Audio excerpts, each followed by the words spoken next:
elevation readings and things like that. So really get pre-con and estimating a pretty good idea of the lay of the land.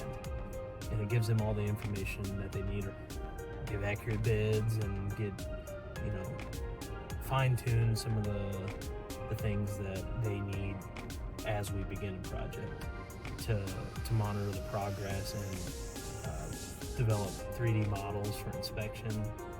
You start adding the heat during or cooling during certain times of the year. Then I might fly it with the thermal just to make sure that we're not experiencing any heat loss pattern that it generates. So that's what I'll normally fly. And that takes 24 minutes and it takes over 1,000 photos. It goes a long way with that customer too, with that client.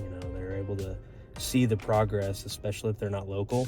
Following day, I would get all the photos uploaded to where they need to be and get the maps updated.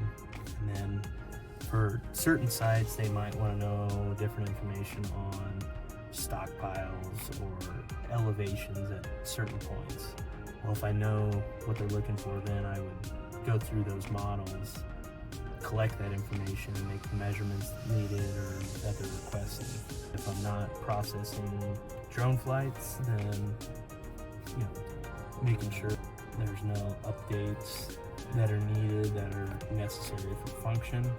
Any online trainings that are new with new features that are added. I like the variety. We're going to the different job sites. It's pretty interesting stuff, all the different uses for it. Just going different places, talking to new people, and doing what I can to help the different teams.